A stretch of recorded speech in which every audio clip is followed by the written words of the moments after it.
doesn't prove that you are alone.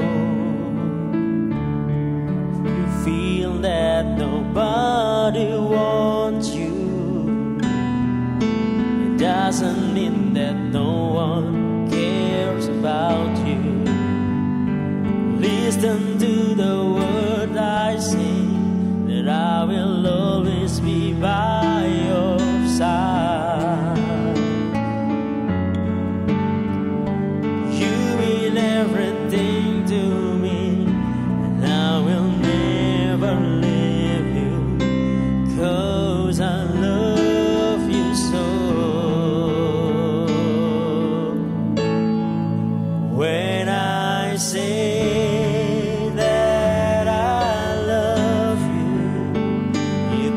I give the best for you.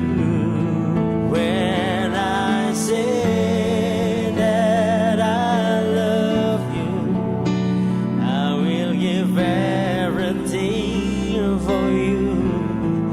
No more fear about the future and blame for the past.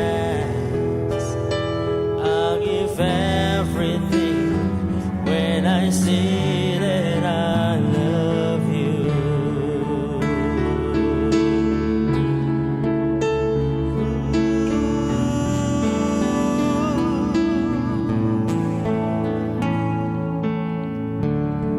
If you think that you're nothing, before me you are something. You think that you can do anything, but you can do a lot of things with me.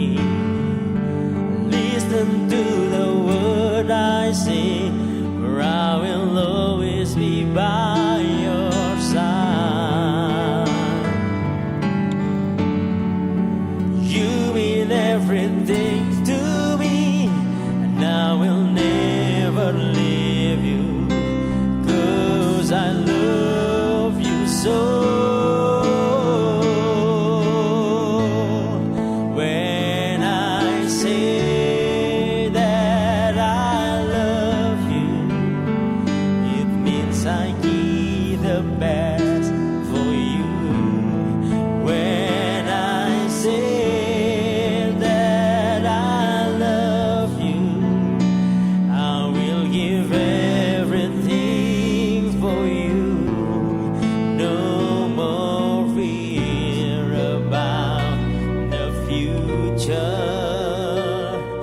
and blame for the past, I'll give everything when I say that I love you. I want you to know that I died for you. I want you to know that I give all my life. When I say that I love you.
give everything when I say that I love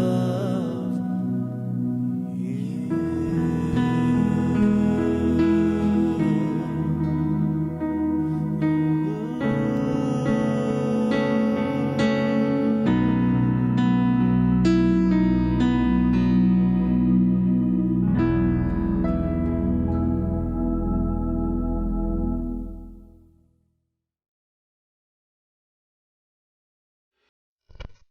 Hingga Jumat 19 Juni 2020, angka terkonfirmasi positif COVID-19 sudah berada pada angka 43.000. Persatuan Bangsa-Bangsa PBB melaporkan angka kelaparan Ibu global dua anak ini sepanjang adalah tahun satu 2020 dari ratusan ribu meningkat pekerja tajam. informal yang mengalami pemutusan hubungan kerja atau PHK akibat pandemi corona.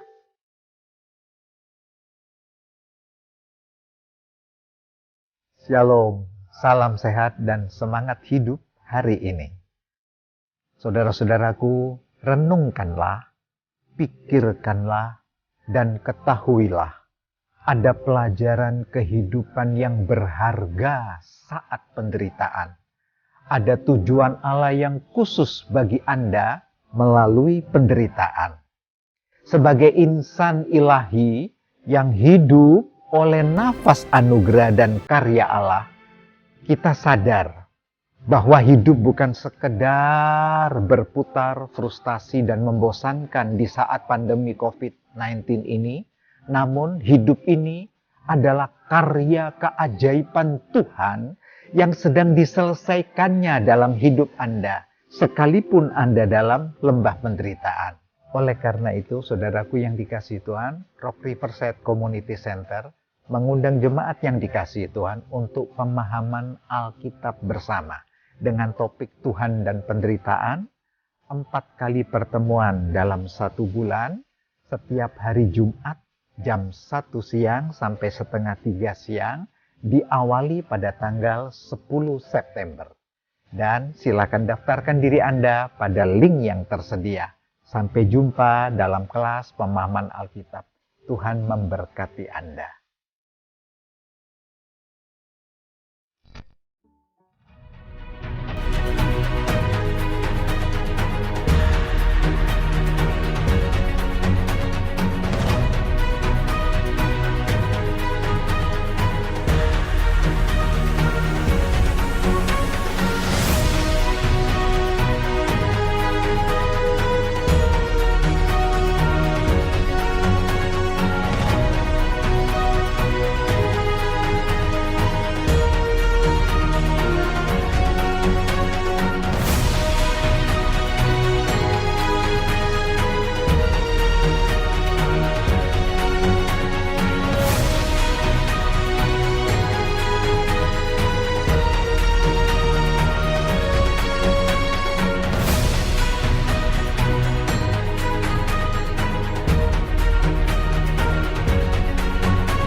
Shalom warga kerajaan.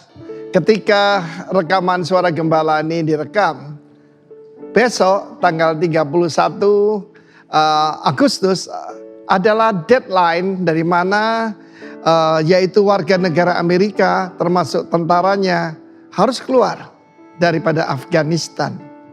Dan kita tahu bagaimana memilih pemimpin itu penting. Sekarang dibicarakan tentang 2 pemimpin yang di belakang kita ini. Ada satu yaitu kata-kata bijak di dalam kepemimpinan adalah begini. Serombongan tentara yang adalah singa tapi dipimpin domba pasti kalah menghadapi sekumpulan domba yang dipimpin seekor singa. Seorang pemimpin harus jadi laki-laki sejati dalam Tuhan. Saya lihat perbandingan kedua ini. Kita tidak mungkin menyenangkan semua pihak. Saya mengajak kita sebagai warga kerajaan, terutama yang berbahasa bangsa Indonesia, bersyukur buat pemimpin yang lemah lembut tapi tegas. Saya bersyukur bahwa kita diberkati pemimpin hebat. Masa paling berbahaya dalam kehidupan berbangsa ataupun perusahaan atau apa saja adalah alih kepemimpinan. Itu masa paling rawan. Kita ingat apa yang terjadi tahun-tahun 65, 66, tahun 98 dan selanjutnya yang terjadi pada bangsa kita. Karena itu firman Tuhan mengajarkan pada kita bagaimana a spiritual father, yaitu Rasul Paulus, menemukan seorang putra yaitu Timotius. Di dalam 2 Timotius pasal 1, dia memberikan perintah bukan anjuran. Jadilah kuat oleh kasih karunia dalam Kristus Yesus. Hai anakku. Anakku di situ adalah teknon. Putra kesayangan. Saya itu panggilan pada anak kecil. Kalau di orang Jawa bilang le, tole, ya. Nenek saya berbahasa Madura, saya panggil kacong. Ataupun Indonesia Timur panggil nyong. Panggilan kesayangan. Dan kemudian tugasnya. Apa yang kau dengar daripadaku di depan banyak saksi, percaya pada orang yang dapat dipercayai, yang juga cakap mengajar orang lain. Memilih pemimpin, baik dalam keluarga, dalam perusahaan, dalam bangsa, negara, prinsipnya sama. Choose the best one. Choose the strongest one. Dan karena itu kita juga lihat tetangga kita bagaimana mempersiapkan penggantian pemimpin. Lee Kuan Yew, the founding father dari Singapura, bisa merubah dari third world country menjadi first world country. Dan dia harus mencari pengganti. Dia mempersiapkan sebetulnya adalah putranya, B.J. Lee Hsien Loong. Tetapi untuk itu dia menemukan Timotiusnya yaitu Goh Chok Tong. Di mana Lee Kuan Yew menjadi senior minister. Terakhir juga senior mentor. Tetapi saudara pada usia 65, dia mengundurkan diri. Dia tidak bercokol di sana. Seperti kebanyakan para pemimpin yang lain. Tetapi saya meragukan tentang generasi keempat. Seperti yang diajarkan di 2 Timotius 2. Sebab sekarang PM Singapura B.J. Lee bersama istrinya Ho Ching. Itu yang menguasai dan jadi CEO dari Temasek Holding. Istrinya itu.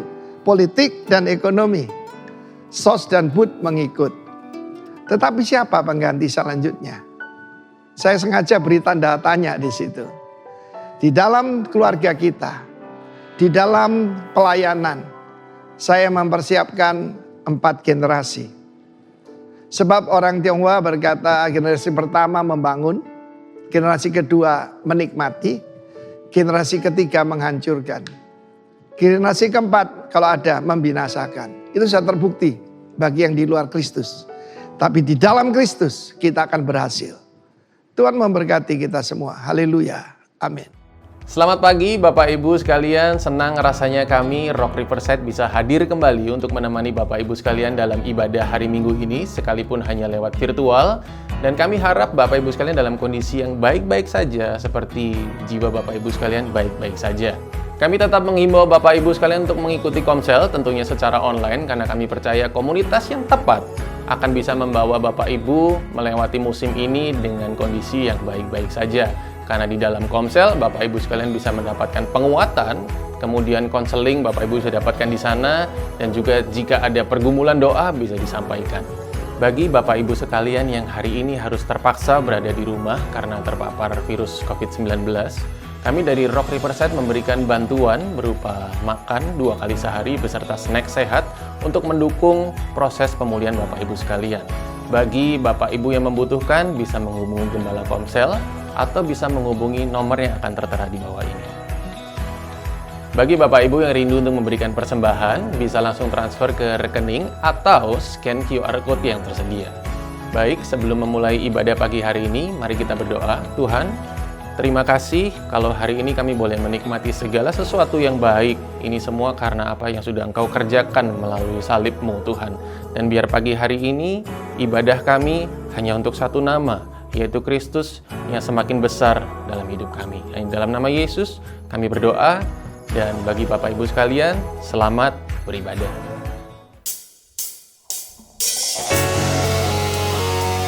Presisi, mari memuji Tuhan. Angkat tanganmu, angkat hatimu, sembah Dia. Mari bangkit berdiri bersama-sama. Naikkan pujian ini sebagai iman kita kepadanya. Haleluya. Come on. Saat ku pandang gunung menghadang setiap langkahku, setiap jalanku, jiwaku pun bangkit, imanku pun bangkit. Kau besertaku, kau menjagaku. Kau satu takut, bersamaku hadiratmu nyata, memenangkan jiwa. Tak ada yang mustahil, tak ada yang tak mungkin. Kau besertaku, kau menjagaku. Kau imanku, kau berikanku harapan baru. Kaulah segalanya, tiada yang mustahil bagi orang yang percaya.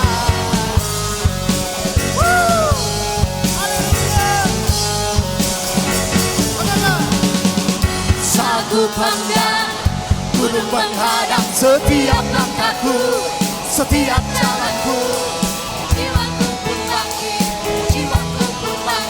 Kau besertaku, menjagaku. Saat ku takut, bersamaku hadiratmu nyata, menenangkan jiwa.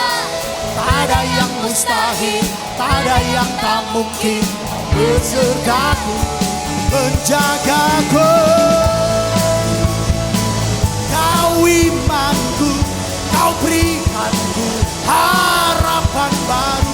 Kaulah segalanya, tiada yang mustahil bagi orang yang percaya. Kau imanku, kau berikanku harapan baru. Kaulah segalanya, tiada yang mustahil bagi orang yang percaya.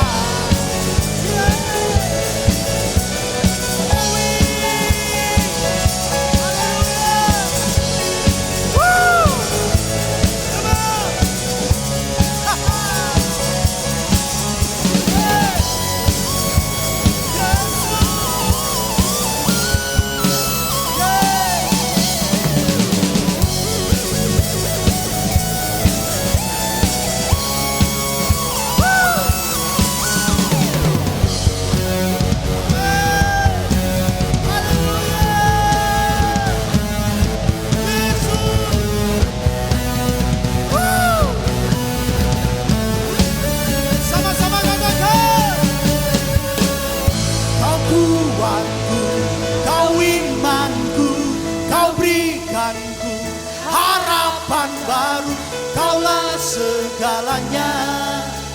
Tiada yang mustahil bagi orang yang percaya. Come on. Kau imanku, kau berikanku harapan baru. Kaulah segalanya. Tiada yang mustahil.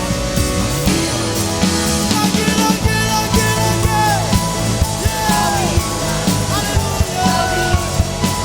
Harapan baru, kaulah segalanya. Tiada yang mustahil bagi orang yang percaya. Tiada yang mustahil bagi orang yang percaya. Tiada yang mustahil bagi orang yang percaya.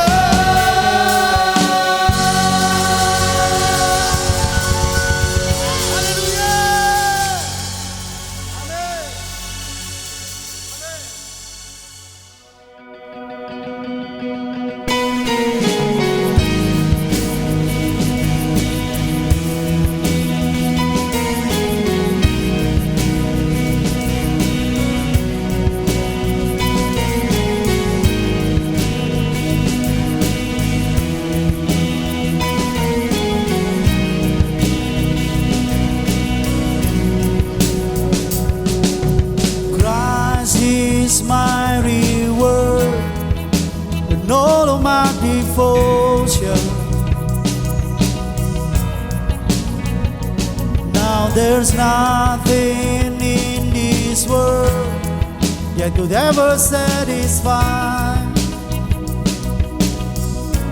Through every trial, my soul will sing, no turning back.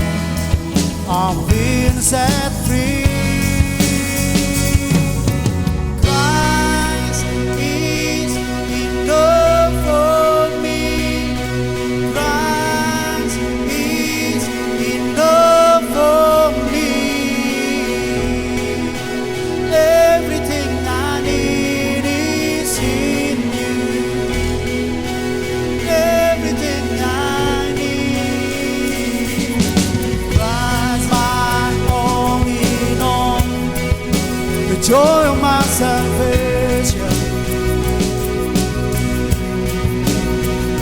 and this hope will never fail. Heaven is our home. Through every storm, my soul will sing. Jesus is here. To God be the glory. Christ is enough for me. Christ is enough for me. Everything I need is in you. Everything I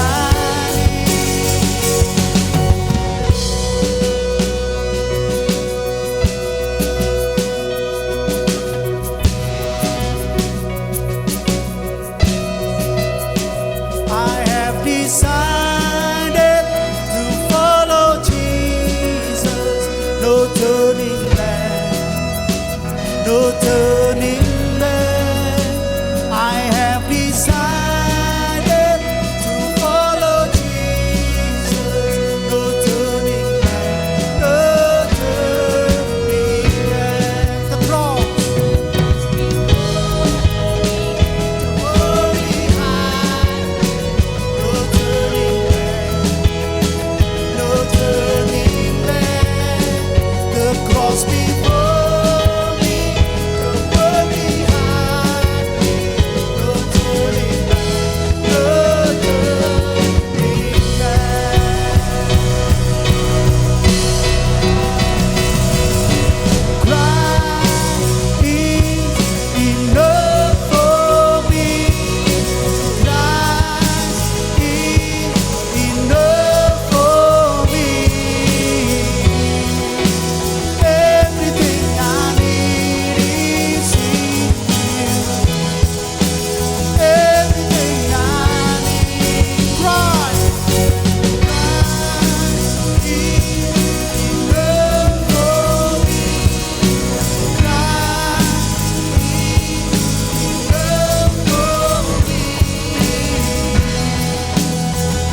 Shalom sahabat-sahabat iman yang dikasihi Tuhan.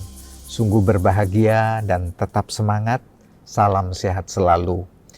Seri khotbah pada hari ini sambungan dari seri khotbah yang bulan Agustus lalu, Tuhan dan penderitaan. Mari kita satu di dalam doa supaya Roh Tuhan memberikan pencerahan untuk kita kuat. Kami mengucap syukur oleh kasih karunia-Mu ya Tuhan kami hidup.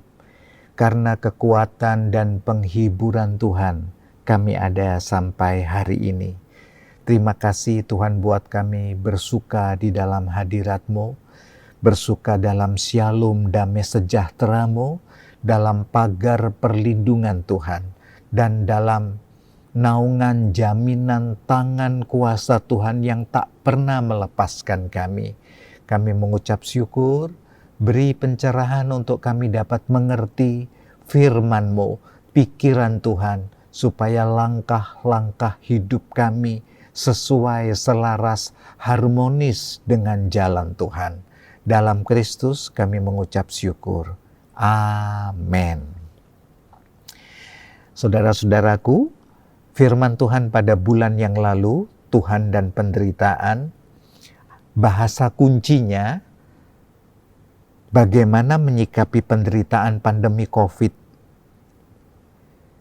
Penyakit yang bisa mendatangkan kepedihan, keuangan yang buruk, PHK, kematian orang yang dicintai.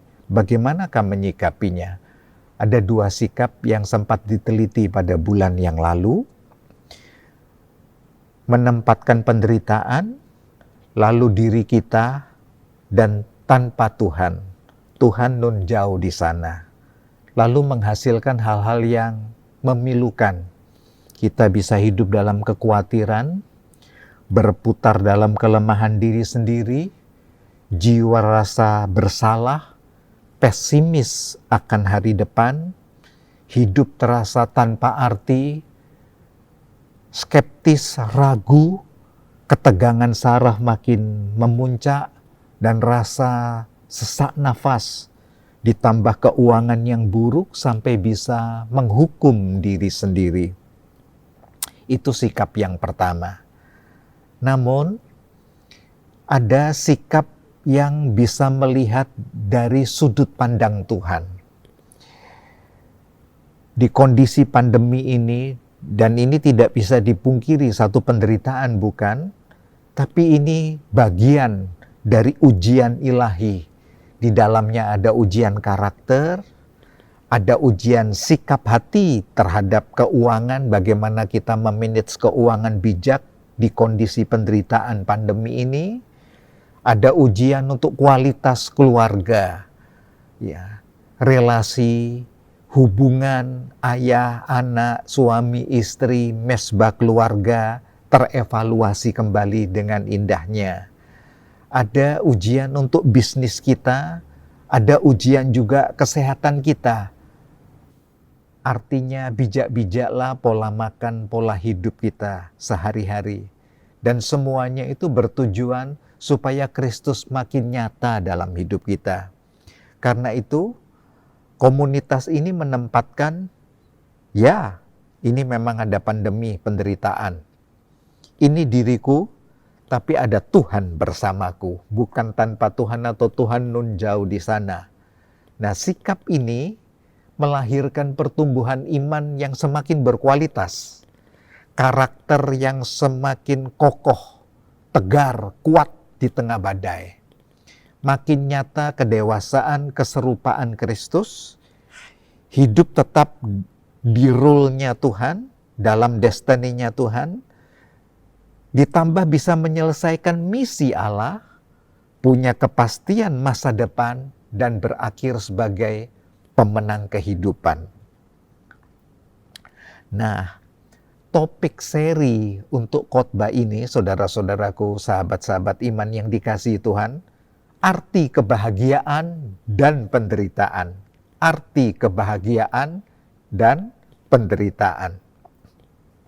Ayat yang menjadi tumpuan kita, khotbah Yesus di bukit, Matius pasal 5. Bermula dengan ayat yang ketiga, berbahagialah orang yang miskin di hadapan Allah, karena mereka ya yang pemilik kerajaan sorga. Saudara-saudaraku, bicara arti kebahagiaan dan arti penderitaan, konsep umum, kebahagiaan dan penderitaan itu adalah dua kutub yang berbeda, bertolak belakang dan tidak mungkin bertemu. Itu konsep umum, saudara. Bagaimana dengan konsep Injil keselamatan? Bagaimana dengan konsep Alkitab, Bible? Berbicara kebahagiaan dan penderitaan, ternyata konsep Bible bisa berkata dengan dalam perspektif Allah, dengan transparan, itu bisa berjalan bersama-sama menjadi jejak-jejak kesaksian iman, penyertaan Tuhan yang ajaib. Jadi kebahagiaan dan penderitaan itu bisa bersahabat, berjalan bersama dalam langkah-langkah yang harmonis, meninggalkan jejak kesaksian, penyertaan Tuhan yang ajaib. Falsafah umum mengenai kebahagiaan. Pandangan dasar secara umum bicara kebahagiaan, orang akan berkata begini, kamu happy ya? Ya karena semuanya serba oke kamu ini, katanya begitu.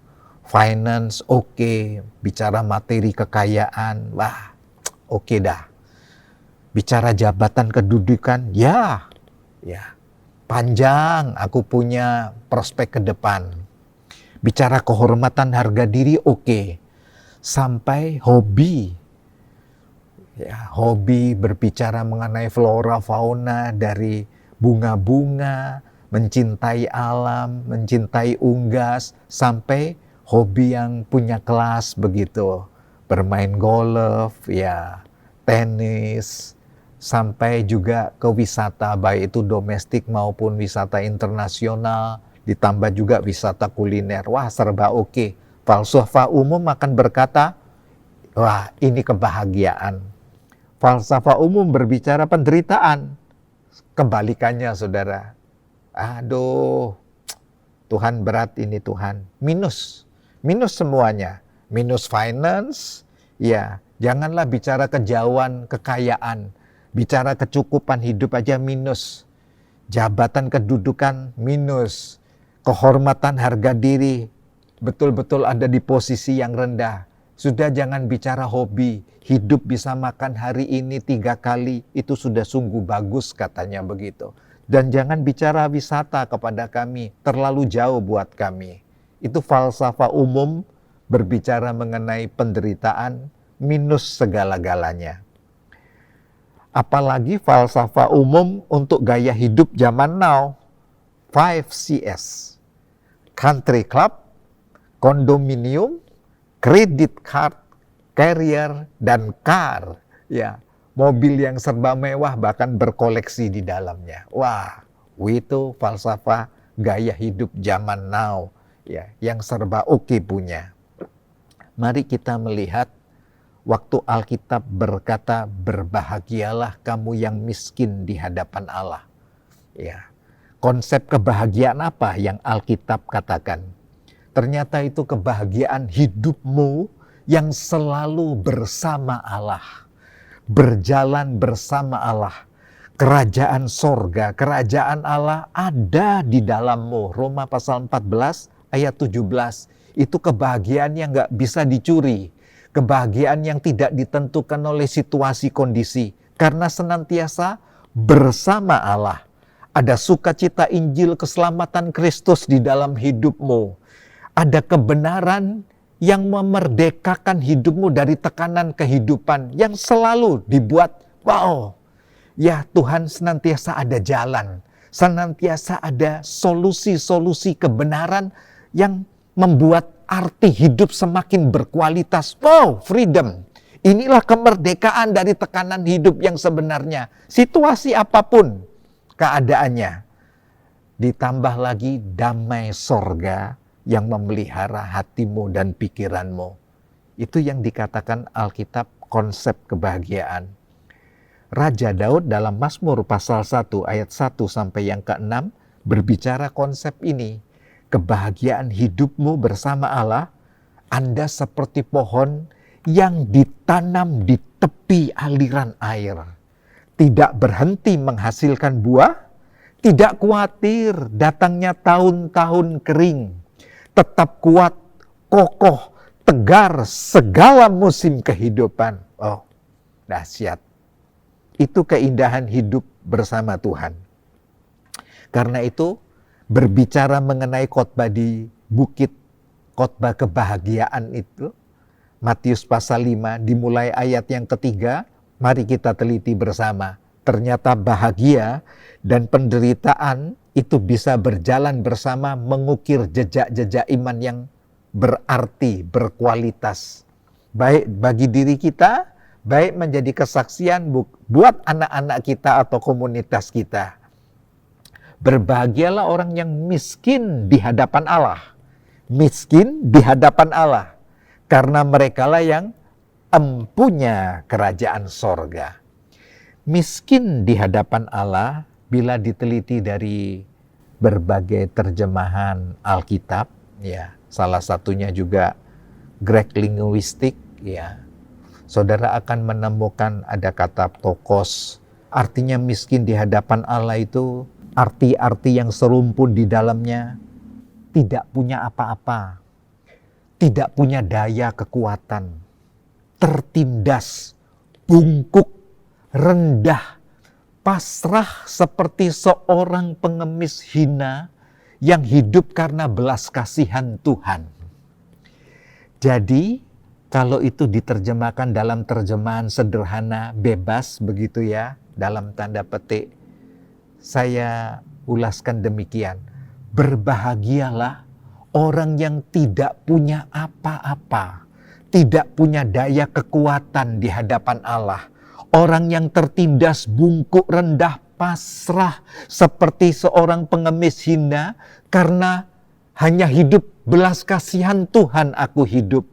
Merekalah yang empunya kerajaan sorga. Disebutkan berbahagia itu di sini karena memang kehidupan kebahagiaannya hanya bersandar totalitas kepada Tuhan saja yang menjadi sumbernya. Kebahagiaan yang tidak bersandar pada keterbatasan finance, kebahagiaan yang tidak bersandar kepada keterbatasan durasi jabatan kita, harga diri kita, namun hidup bersandar penuh pada tangan Tuhan. Karena Tuhan, aku ada hari ini. Karena Tuhan, anugerah kekuatan Tuhan, aku kuat dan tegar menghadapi segala tantangan hidup hari ini. Semua itu karena anugerah Tuhan di dalam aku dan Kristus yang menjadi sumber segalanya bagiku. Itulah kata sungguh, makarios, berbahagia orang yang miskin di hadapan Allah, tanpa daya, tanpa kekuatan apapun yang bisa dibanggakan, hanya karena anugerah Tuhan dia hidup, hanya karena karya Allah, karena potensi Allah, dan karunia-karunia-Nya yang melengkapi kita hidup. Yang kedua, berbahagialah orang yang berduka cita karena mereka akan dihiburkan. Matius pasal 5 ayat yang keempat. Duka cita menurut kehendak Allah. Menurut terjemahan Greek linguistik dan terjemahan-terjemahan lainnya, dapat disimpulkan terminologinya demikian. Duka cita menurut kehendak Allah itu hati yang hancur dalam pertobatan. 2 Korintus pasal 7 ayat yang ke-10. Jadi berbahagialah orang yang hati hancur karena pertobatan, karena dosa, karena melihat hal-hal yang rusak di lingkungannya. Pedih hatinya, hancur karena perbuatan-perbuatan ulah manusia yang tidak pernah sadar dan membuang Allah dalam hidupnya. Sementara penghukuman berganti-ganti telah hadir dalam hidup, tetap mengeraskan hati. Maka orang ini hancur hatinya di hadapan Allah. Dan Alkitab katakan orang seperti ini berbahagia dan akan dihibur oleh Tuhan. Jadi duka cita menurut kehendak Allah adalah hati yang hancur karena pertobatan yang dalam. Yang kedua, duka cita karena melihat kebobrokan dunia ini, disfungsional keluarga, pemberontakan anak terhadap orang tua. Aduh, di mana-mana kita lihat ya saudara, sombong, liberalis membuang Tuhan. Dengan menantang berkata, tidak ada Tuhan. Kecanduan seksual sampai pemujaan setan-setan. 2 Timotius pasal 3 ayat 1 sampai 4. Nah, dikatakan orang yang berduka cita karena kehendak Allah itu ikut melihat seperti mata Tuhan melihat dunia ini. Seperti Yesus menangisi Yerusalem. Yerusalem, Yerusalem, aku seperti induk ayam yang mau mengumpulkan anak-anaknya dalam kepakku. Tapi engkau menolaknya. Diutusnya nabi-nabi, bahkan engkau menolaknya. Engkau menganiayanya. Diutusnya firman yang menjadi daging dan engkau pun menolak dan membuangnya. Menangislah Yesus untuk Yerusalem, maka menangislah Yesus. Ya. Itulah duka cita menurut kehendak Allah. Dan duka cita menurut kehendak Allah dalam arti pertobatan yang dalam, itu sebenarnya integritas pertobatan sejati.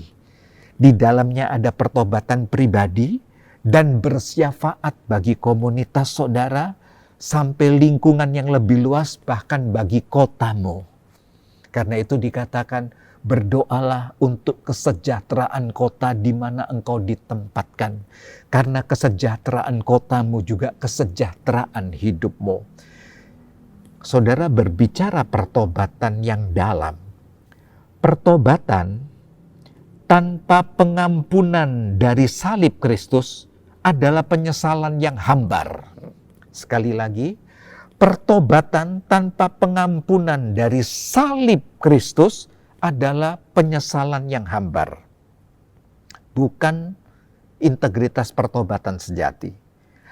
Tanpa pertobatan dan pengampunan salib Kristus, tidak ada tangga menuju ke sorga.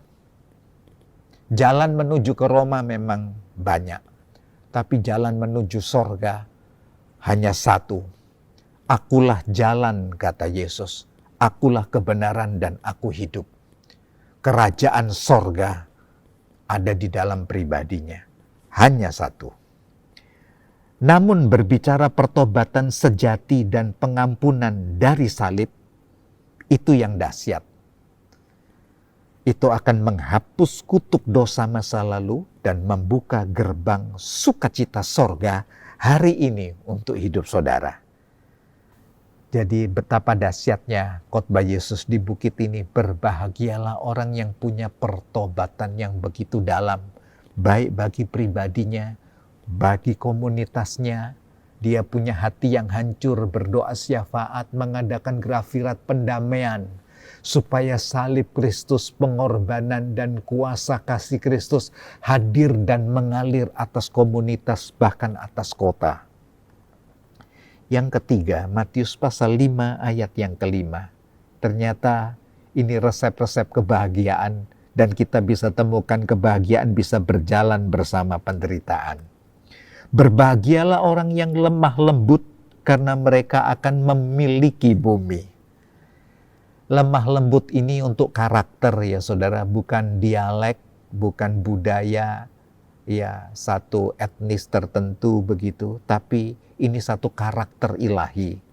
Dalam Greek linguistik, terjemahan-terjemahan Alkitab lainnya, kalau diteliti, ditemukan terminologinya untuk lemah lembut itu.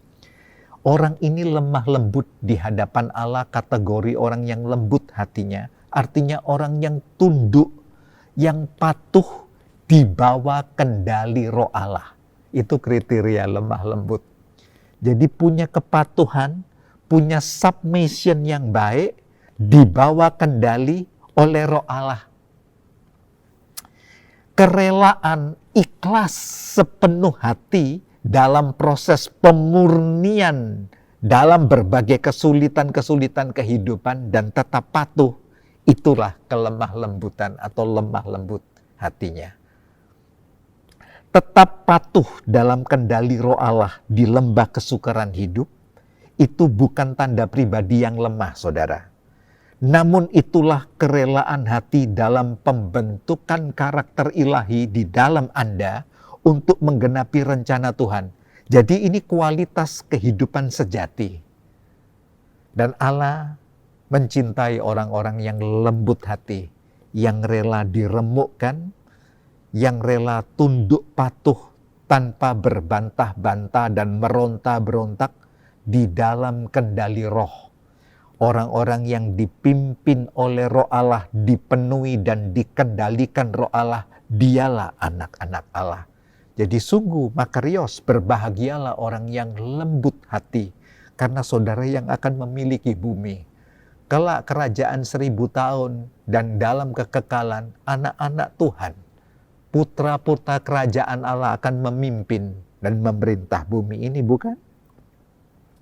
Berikutnya, berbahagialah orang yang lapar, haus akan kebenaran, karena mereka akan dipuaskan. Matius pasal 5 ayat yang ke-6.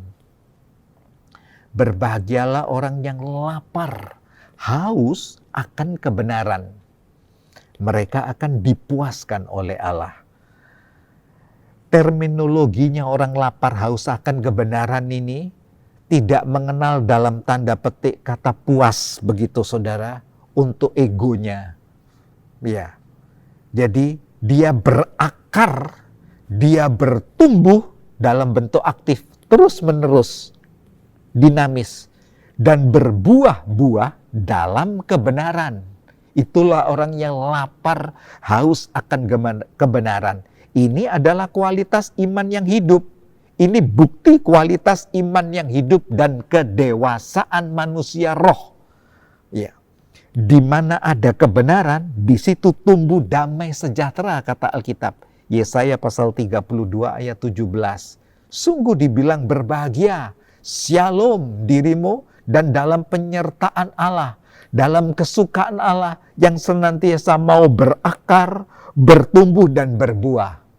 Komunitas sel, persekutuan-persekutuan doa keluarga, di mana musim pandemi ini kita bisa belum beribadah dengan online, onsite begitu dengan baik, lalu kita ibadah dengan online, ya.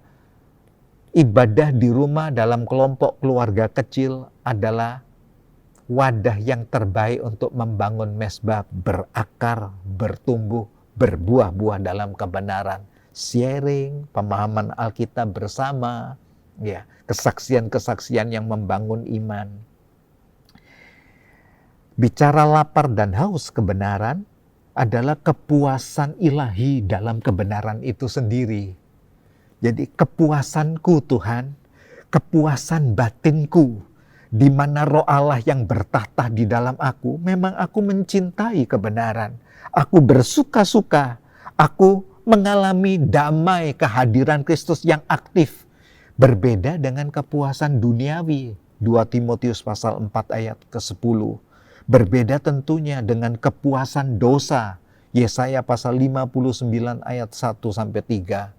Sebenarnya tangan Tuhan tidak kurang panjang menolong kita, tapi yang menjadi pemisah antara Tuhan dan kita adalah karena kita terlena puas dengan dosa. Ya. Ini tidak bahagia, saudara. Ya, ini lapar haus akan dosa ceritanya. Kepuasan termasuk diri sendiri. Itu Alkitab katakan itu juga bukan kebahagiaan.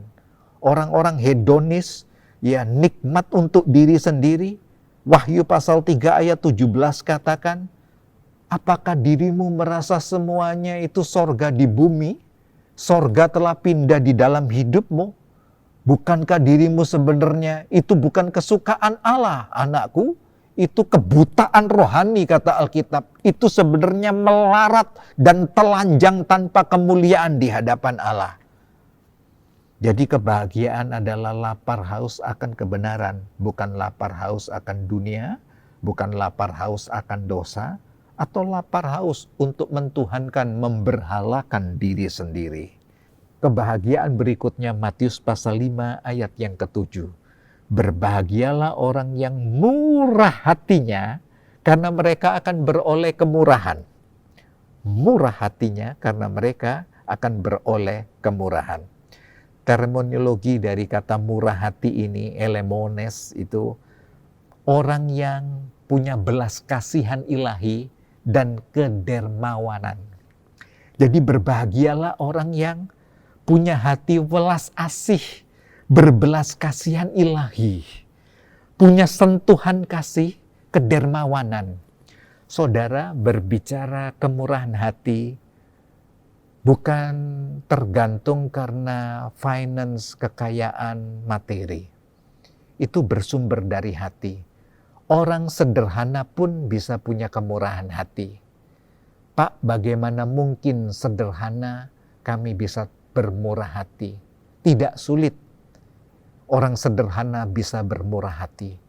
Saudara bisa berbagi satu piring atau setengah piringmu untuk makan sesamamu. Itu memang murah hati. Tidak perlu menunggu kaya baru bisa berkorban.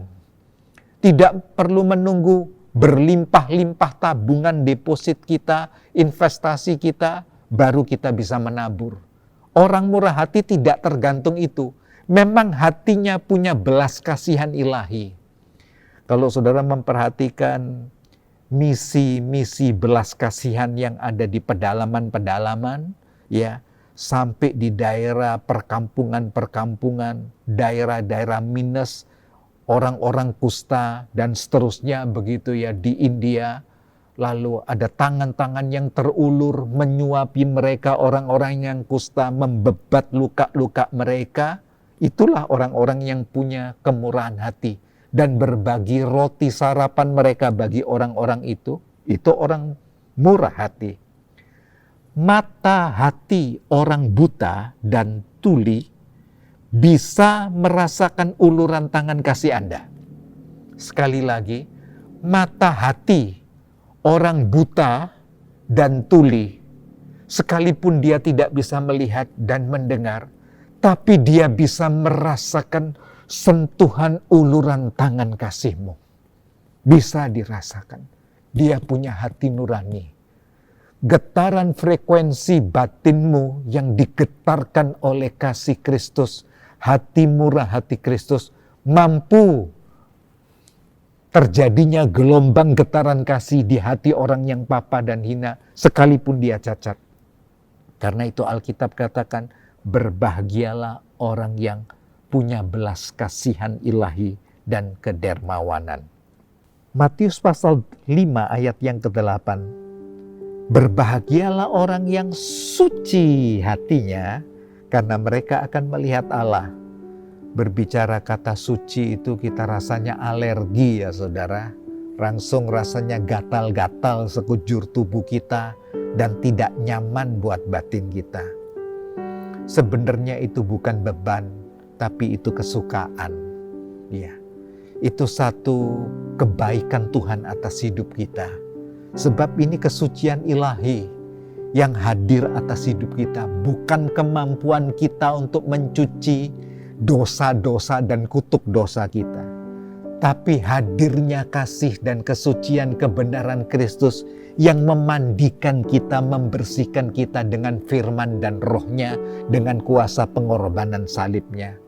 Karena itu terminologi suci hati, ada beberapa kata yang dipakai di Greek linguistik itu, ada kata kataros, haginos, ya eilikrines begitu. Suci hati itu bersih, jernih, murni, pure, tanpa campuran. Moralitas ilahi, pikiran, emosi, sikap batin, perilaku. 2 Timotius pasal 1 ayat yang ketiga, Filipi pasal 4 ayat ke-8, Filipi pasal 1 ayat 10, berbicara pikiran, emosi, sikap batin, perilaku yang ada di dalam moralitas ilahi. Jadi itu seperti pakaian, benang kirmisi atau anyaman benang kirmisi yang begitu merah pekat, direndam, dijemur tetap merah. Begitu ya saudara. Dan Alkitab kan katakan ini, sekalipun dosamu merah seperti itu, tidak mampu dicuci oleh apapun dari dunia ini, tapi darahku mencuci itu dan membersihkan nyawaku, pengorbananku, kata Yesus, mampu sucikan itu dan putih seperti salju, kata Alkitab. Betapa dahsyatnya. Jadi itu bicara mengenai Allah, bicara mengenai kasih Kristus yang mencuci kita bersih dan menempatkan moralitas ilahi, etika ilahi, karakter ilahi di dalam saudara. Pikiran-pikiran ilahi, itu keindahan hidup dilahirkan baru, disucikan menjadi manusia baru. Karena itu Alkitab bicara, jagalah hatimu dalam pagar kebenaran. Hiduplah di dalamnya, renungkanlah, hidupilah firman, karakter Yesus, teladan pelayanannya Kristus, pengorbanan, ketaatannya hingga kematiannya di salib, serta berjalanlah dalam spirit kebangkitannya. Dan rindukanlah kedatangan Yesus kembali untuk menjemput saudara sebagai kekasih-kekasihnya, bukan? Sebagai biji mata kesayangannya, bukan? Sebagai mempelainya, kata Alkitab. Maka saudara akan lihat terpancarlah kehidupan Kristus, aura ilahi.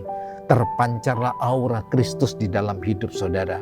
Kristus dimuliakan di dalam tubuhku, hidupku maupun oleh matiku. Filipi pasal 1 ayat 20. Rasul Paulus berbicara seperti ini. Sungguh, karena hidupnya menjaga hati dalam pikiran kebenaran, emosinya, perilakunya, keteladanan Kristus, bernafas di sana hari-harinya, terpancar. Akhirnya Paulus sebelum kematian mendeklarasikan, terima kasih, sungguh kemuliaan bagi Tuhan. Kristus dimuliakan di dalam tubuhku, hidupku, maupun matiku. Dahsyat. Jadi hidup dalam kesucian hati adalah hidup yang aktif terkoneksi dengan Kristus. Dalam gelombang yang sama bernafas dalam firman, saudara. Berbahagialah yang terakhir orang yang membawa damai. Satu lagi, karena mereka akan disebut anak-anak Allah. Matius pasal 5 ayat yang ke-9. Berbahagialah orang yang membawa Injil kerajaan Allah ini. Adalah Injil keselamatan ilahi, membawa damai, shalom Kristus. Injil kerajaan Allah adalah Injil kebenaran ilahi. Injil kerajaan Allah adalah Injil pendamaian ilahi, memperdamaikan manusia yang dibawa kutuk dosa, yang terputus hubungan dengan Allah, didamaikan melalui salib Kristus. Injil pendamaian, grafirat ilahi. Injil kerajaan Allah adalah Injil kemerdekaan ilahi, Injil yang membebaskan, melepaskan, freedom, saudara. Satu kesukaan Allah dalam kemerdekaan yang sejati. Injil kerajaan Allah adalah Injil pengampunan ilahi. Benar-benar Allah melupakan, menutup segala masa lalu kita bersama dosa-dosanya. Lembaran hidup baru, destiny baru, visi baru, mata hati yang baru. Betul-betul diberi roh yang baru, diciptakan baru. Dan Injil kerajaan Allah adalah Injil kehidupan ilahi sendiri di dalam saudara. Karena itu Rasul Paulus bicara kita seperti Injil yang terbuka, yang bisa dibaca oleh setiap orang karena kehidupan Kristus ada di dalam saudara. Jadi Injil kerajaan Allah bukan Injil perdebatan. Injil kerajaan Allah bukan Injil pertengkaran. Injil kerajaan Allah bukan Injil pembenaran diri sendiri. Bukan. Tapi Injil kebenaran ilahi, pendamaian, kemerdekaan ilahi, pengampunan dan kehidupan ilahi sendiri atas kita. Yang terakhir, berbahagialah orang yang dianiaya oleh sebab kebenaran, karena merekalah yang empunya kerajaan sorga. Pasal 5 ayat yang ke-10. Itulah kebahagiaan bisa berjalan dengan penderitaan bersama-sama karena Kristus, karena anugerah Kristus. Berbahagialah orang yang dianiaya oleh sebab kebenaran. Terminologi dari dianiaya oleh sebab kebenaran dalam Greek linguistik itu diperlakukan sewenang-wenang. Orang yang diperlakukan tidak manusiawi karena kebenaran, kasar, dibengisi, difitnahkan segala yang jahat, hingga disiksa secara fisik, emosi, sampai ke batinnya. Dan Alkitab katakan, kebahagiaan orang yang dianiaya oleh sebab kebenaran Injil Kristus. Kita tidak paham sejauh mana kemurnian iman, kedalaman kasih kita pada salib, keteguhan pengharapan akan kemuliaan Allah, sampai kita bertemu dengan penderitaan karena kebenaran Injil Kristus. Sekali lagi, kita tidak paham sejauh mana kemurnian iman kita, kedalaman kasih kita pada salib, keteguhan pengharapan akan kemuliaan, sampai kita bertemu dengan penderitaan karena kebenaran Injil Kristus. Dan ujian-ujian untuk penderitaan ini sebenarnya adalah kehormatan, kemuliaan, bukan beban kehidupan.